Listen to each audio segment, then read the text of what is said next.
So we've been getting this complaint.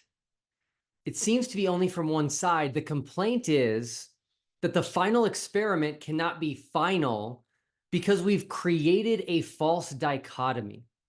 So have we created a false dichotomy with the final experiment? The answer is no. We have not created a false dichotomy.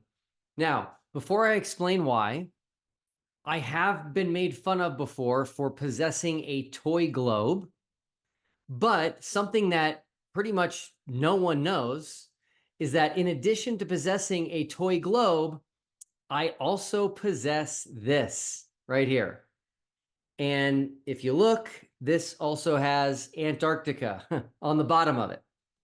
So, have we created a false dichotomy? No, we have not. Why? Because there's only currently two models of our world. There's a flat model and a globe model. There's a flat stationary plane model, and there's a rotating globe model. That's it. Now, in fairness, I've been contacted by some people who are trying to convince me that we live in a simulation and that none of this is real. And I'm not going to consider that. How about this? I'll tell you what, if you figure out how to unplug yourself from the matrix, go ahead and contact me, and then I'll start to listen. But for now, we only have two working models. And the final experiment was designed to falsify one of these two models. That is why it is the final experiment. Let me explain. I'm going to show a video right now as to why going to Antarctica in December to see whether or not there's a 24-hour sun will falsify one of the two existing models. Here is a video. Now, this is not to scale, and it's just a model to kind of give an idea so that people can understand what's going on. I'm going to pause it here, and let's take a look at this. In the flat Earth model, in the southern summer, the sun is making its outermost circuit. It's over the Tropic of Capricorn. And if we look here, here's South America. And if our camp, Union Glacier, which is south of South America, is here, how could the sun do a 360 over us at that camp? And as we're looking at this map, I should mention there will also be people in Antarctica in December at McMurdo Station. Where is that? Well, that's right here, south of New Zealand. People have already contacted me and said, Will, I'm going to be stationed at McMurdo. I'll be there this December while you guys are conducting the final experiment at Union Glacier. And so if they have a 24-hour sun here and we have a 24-hour sun here, that doesn't make sense. And to keep going, there's a company called White Desert. They fly people and tourists to Antarctica each year. And they actually fly out of Africa, and they fly south of Africa to their camp, which is called Witchaway. And so if they have a 24-hour sun this December, there is no way to make sense of that on the flat stationary plane model. That is why the final experiment can be considered final. Now, let's talk about the globe, because the globe could easily be falsified as well. There is a reason why the globe model demands a 24-hour sun in Antarctica. And if you're far enough south, it doesn't matter where you are in Antarctica. So here's another video, again, not to scale. And it's just a crude representation so that people can understand. I just want people to understand. I want to simplify this. I want to simplify both models, oversimplify them so that everybody can understand exactly what we're doing. I'm proud to say that my kids even understand now what's going on with the final experiment and why it will falsify one of the two models. So here is a video of a rotating globe. And as you'll notice here, Antarctica there at the bottom of it always has the sun. that Antarctica never, in this video here, never gets dark. And so that's the point, is that we can't have a 24-hour sun on the flat Earth model, and we must have a 24-hour sun in the globe model. Now, recently, a flat earther challenged me to take my toy globe and a flashlight, and they challenged me to demonstrate with just my toy globe and a flashlight why there would be a 24-hour sun in Antarctica. And so I decided I would do it. I talked to my kids, I made it a homeschool project, and I asked my daughter if we could borrow her closet because it doesn't have any windows and it's dark. And here's what we did.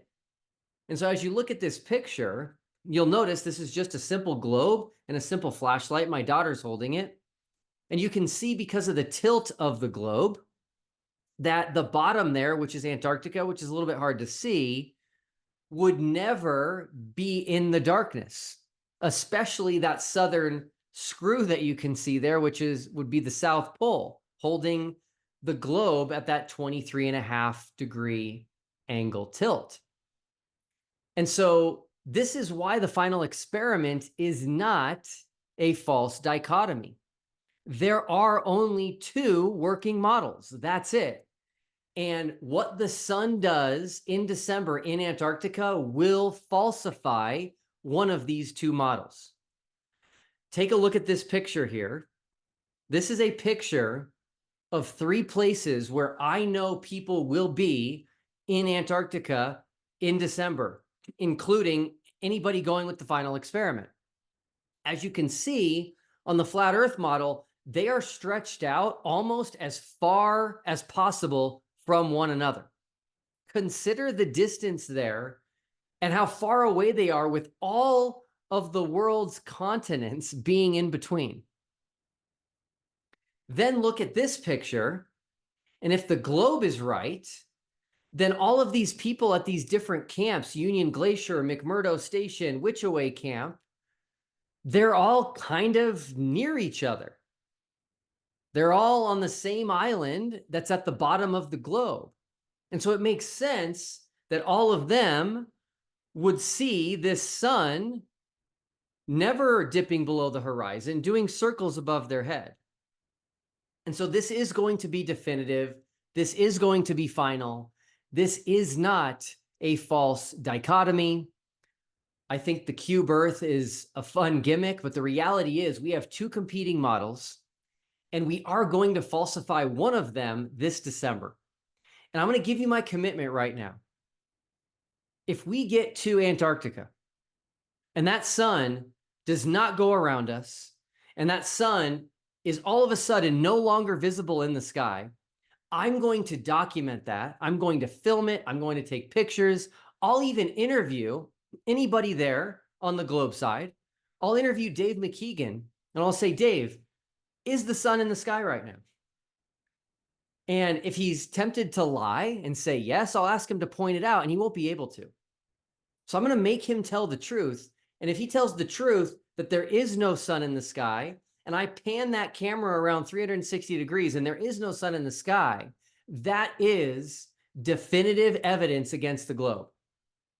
But on the flip side, if the sun does stay in the sky and it does do 360-degree circles above our head, we're going to document that as well. We're going to film that as well. And the burden of proof will be on the people there representing the flat Earth side to get my attention at any point in time if all of a sudden the sun is not doing circles above our head. And if they can't do that, that means the sun is there doing what it's doing as the globe model would predict. I'm excited because we are going to make significant progress in this debate, this flat Earth versus globe debate. And the way I see it is this is going to make huge advancements for humanity regardless of what happens. You see, if they're hiding something, if they're hiding the fact that the sun does not do what the globe model predicts, that the sun is not visible in the sky while we're there, I'm going to expose that. And I'm more than happy to do that. And that would be huge for humanity. Uncovering a lie, uncovering a grand deception by government agencies is a good thing, and I will do it. But on the other side of that coin, if the sun does circles, and if there is a 24-hour sun, the sun is always visible in the sky, then that means we do live on a globe.